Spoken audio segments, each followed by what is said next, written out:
Here's The Haunting of Bly Manor's finale explained.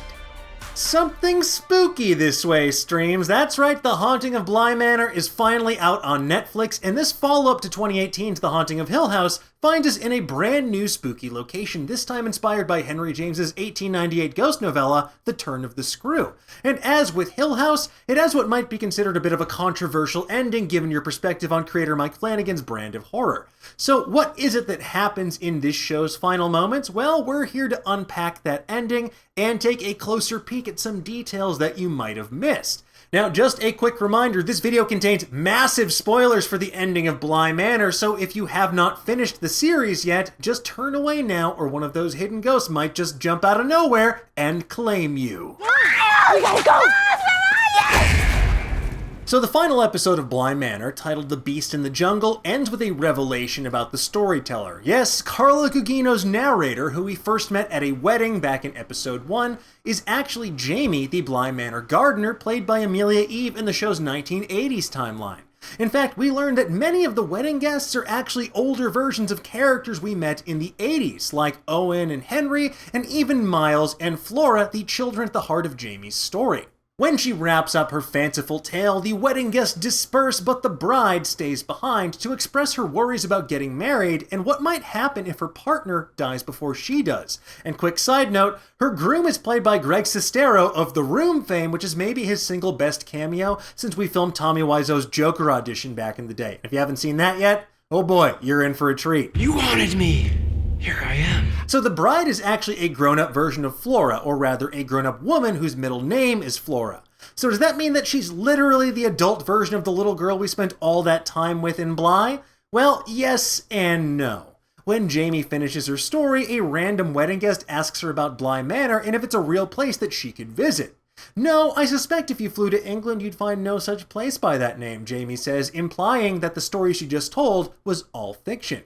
But it probably wasn't total fiction. The appearance of Owen, Henry, Miles, and Flora at the wedding seems to indicate that these people really existed in some form, but that Jamie used them as characters to tell a made-up, heartfelt ghost story about the meaning of eternal love.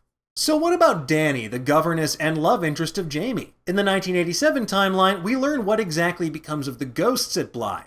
Dany takes on the spirit of the Lady in the Lake to save the caretakers and children, which also releases the spirits trapped inside the house. And in doing so, Dany takes on a great burden. For the rest of her life, she's haunted by her own encroaching death, which is waiting inside of her in the form of the ghostly, all-consuming lake specter. Dany and Jamie grow closer and move to America after the kids move in with Henry, who we later learn is Flora's biological father. In America, Dany and Jamie live together as spouses and open up a floral shop. But still, Dany is haunted by death, assuming it will come and snatch her at any moment. Her visions of the Lady in the Lake get worse and worse, and eventually Dany heads back to Bly and assumes a spot below the lake where her soul will rest forevermore. Now that said, Dany's story probably is not meant to be taken literally. Whereas Hill House used ghosts as metaphors for childhood trauma and mental illness, Bly Manor uses them as a metaphor for memory. Memory is a powerful thing. It's what makes us human. The absence of memory erodes the faces of Bly's ghost. We see how it does that in episode 5 when Mrs. Groves relives her final moments as if trapped on a broken spinning record. There are many different ways to interpret the loss of Dany. She talks about her upcoming death the way that people with terminal illness do, calling it a beast waiting inside of her.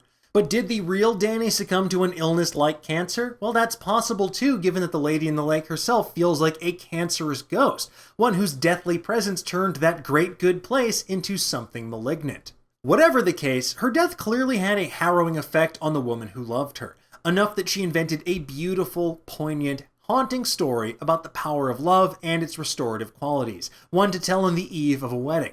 And it's through her story that Dany is kept alive.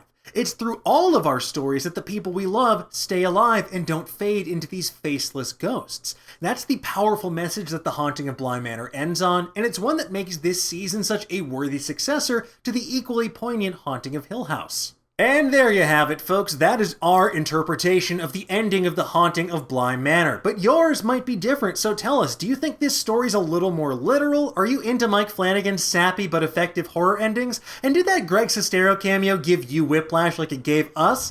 Let's discuss in the comments below. Thank you so much for watching. If you enjoyed this video, be sure to like and share it with your friends and give us a thumbs up down below. And if you want even more of the latest and greatest in the world of pop culture, make sure you stay tuned to Nerdist.com.